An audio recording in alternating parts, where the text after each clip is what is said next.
तो समय बहुत शॉर्ट था। यदि हमें लंबा समय हो तो एक कार्यशाला आयोजित होनी चाहिए। कार्यशाला मतलब जिसमें सब लोग अपना अपने पर वर्क करते हैं, वर्कशॉप बोलते हैं। इसमें देखो दो चीजें होती हैं, एक तो गोष्ठी सेमिनार, एक होती है कार्यशाला। इसमें क्या अंतर है? गोष्ठी सेमिनार में तो सब ज्ञान की बातें जानकर जाते हैं, लेकिन वर्कशॉप में हम सीख कर जाते हैं। ये स्वाध्याय को हम कार्यशाला बनाएं और ग्रंथों के आधार से एक एक चीज समझें, जाने और उसको देखें कि इन चीजों में मैं कहां हारा हुआ हूं। ठीक है, तो मैंने बहुत शॉर्ट में ये बातें कही हैं। आपको समझ में आया कि नहीं आया? आपको ये बात ठीक लगती है कि नहीं? समझ में आया? आपको एक एक चीज ये हृदय से लगनी चाहिए। और पुनः यदि हम आयोजनों में करके विधान आदि काम करके हमने ये कर लिया, ऐसा ऐसा कर लिया, इन सब को करके हमें ऐसा लगता है कि ये साल तो बहुत अच्छा हुआ है। सॉरी, आपने सामाजिक ग्रोथ तो की है, आपने आध्यात्मिक ग्रोथ नहीं की है। आध्यात्मिक ग्रोथ कब होगी? अब लास्ट में दोहरा दीजिए, पहला मानक क्या है? ज्ञान की अधिकता। ज्ञान की अधिकता में क्या समझना? तत्वार्थों का निर्णय, सम्यक ज्ञान, 7 तत्वों का सम्यक ज्ञान। पहले हमें भी ऐसा लगता था कि ये क्या है, 7 तत्व समझा देते हैं, यही करते रहते हैं, तत्व समझो तत्व समझो। हम तो जब 2 साल 4 साल के लिए तभी पढ़ लिए थे। लेकिन तत्व समझो का मतलब भी ये नहीं है कि उनकी परिभाषाएं याद करो। तत्व समझो का मतलब ये नहीं है कि आप उसका एग्जाम दो। तत्व ज्ञान का मतलब है कि आपको हे उपादेय ये उसमें समझ में आए और उस जैसी प्रवृत्ति हो। इसका नाम है तत्वार्थ प्रवृत्ति, तत्वार्थ निर्णय, और फिर उसके आधार से रागादि की मंदता हो।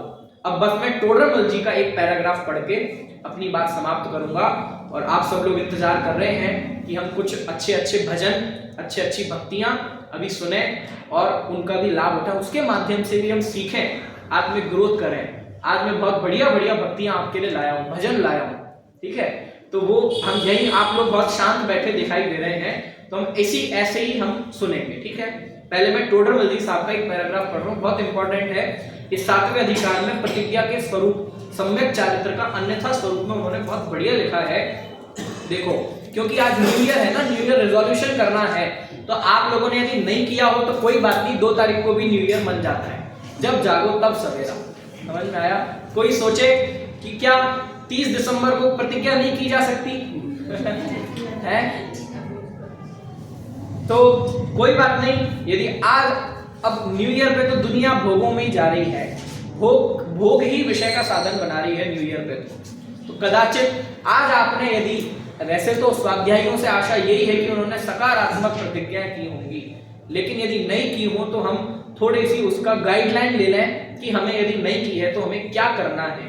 मैंने आपको आधार तो बता दिया कि प्रतिज्ञाओं का आधार क्या हो, क्योंकि प्रतिज्ञा होती है ग्रोथ के लिए, और ग्रोथ कहां करनी है वो तो पता हो। तो ज्ञान की अधिकता और रागादि की हीनता, अब वो कैसे इंप्लीमेंटेशन कैसे करना है, टोडरमल जी के एक पैराग्राफ में पढ़ा देता हूं। पेज नंबर 238 है मेरे ग्रंथ में। सम्यक चारित्र का अन्यथा स्वरूप। टोडरमल जी का मोक्ष मार्ग प्रकाशक भी ऐसी ही दवाई है। आप लोग समय समय पर जब आपको ऐसी थोड़ी सी प्रतिज्ञा में, ये प्रकरण मैं आपको इसलिए पढ़ा के जा रहा हूं, आप कभी कोई प्रतिज्ञा लें और आपको ऐसा लगे कि अभी परिणाम गिर रहे हैं, मैं ठीक से पाल नहीं पा रहा हूं, समझ नहीं आ रहा है, छोड़ दूं क्या करूं क्या नहीं करूं, तो टोडरमल जी ने गाइडेंस दिया है कि प्रतिज्ञा कैसे ली जाती है, उसका कैसे निर्वहन किया जाता है। तो ये पेज नंबर भी आप याद रखना। जब कभी भी आपको लगे कि मेरी प्रतिज्ञा डिगती हुई दिखाई दे रही है, मेरी अचलता खत्म, मेरी दृढ़ता खत्म हो रही है, तो आप ये प्रकरण खोलकर पढ़ना। ठीक है, 238 पेज नंबर है। मैं आपको एक आध पैराग्राफ पढ़ाता हूं। देखो, पहले नीचे सबसे पहले 238 पेज नंबर पे सबसे लास्ट का पैराग्राफ। कितने ही जीव पहले तो बड़ी प्रतिज्ञा धारण कर बैठते हैं, परंतु अंतरंग में विषय कषाय वासना मिटी नहीं है, इसलिए जैसे तैसे प्रतिज्ञा पूरी करना चाहते हैं, वहां उस प्रतिज्ञा से परिणाम दुखी होते हैं। प्रतिज्ञा ऐसी ना हो जिससे दुख मिले। टोडरमल जी का पहला क्या है? प्रतिज्ञा ऐसी हो जिससे दुख ना मिले कम से कम। ठीक है, उपवास कर लिए, बाद में रो रहे हैं कि कब खत्म हो, कब खत्म हो, कब खत्म हो। अब देखो, मैंने आपको बताया कि हमारी ग्रोथ के क्या स्टैंडर्ड्स हैं। ग्रोथ का स्टैंडर्ड प्रतिज्ञा नहीं है, ग्रोथ का स्टैंडर्ड उपवास नहीं है। टोडरमल जी ने लाइन यूज करी है, ग्रोथ का स्टैंडर्ड है कषाय वासना का मिटना। अब 10 दिन आपने 10 लक्षण के उपवास किए और 11वें दिन यदि ऐसा लगता है कि आज तो मैं बहुत अच्छे से खाऊंगा, तो सॉरी, आपने ग्रोथ नहीं की है। आध्यात्मिक उन्नति इसको नहीं बोलते हैं।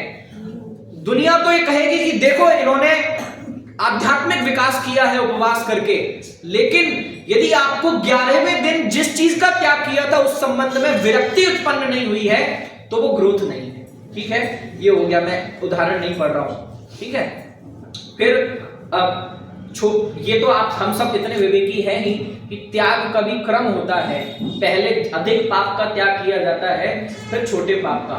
किसी ने पानी का तो त्याग कर दिया, टोडरमल जी लिख रहे हैं, किसी ने पानी का तो त्याग कर दिया, और अब गर्मी लग रही है तो शीतलता के उपचार के लिए घी लगा रहा है, तेल लगा रहा है, एसी में बैठे हैं, तो ये तो और अधिक हिंसा का कारण है।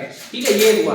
अब देखो, यदि परिचय, अगले पेज पे दूसरा पैराग्राफ, यदि परिचय सह नहीं जाते, विषय वासना नहीं छूटी है, तो ऐसी प्रतिज्ञा किस लिए किए थे? सुगम विषय छोड़कर पश्चात विषम विषयों का उपाय करना पड़े, ऐसा कार्य क्यों करें? वहां तो उल्टा राग भाव तीव्र होता है। ठीक है, तो हम अपना अपना एनालिसिस इस आधार पे करें। फिर से कहा मैंने कि प्रतिज्ञाएं कोई चीजों को छोड़ने के लिए नहीं की जाती हैं।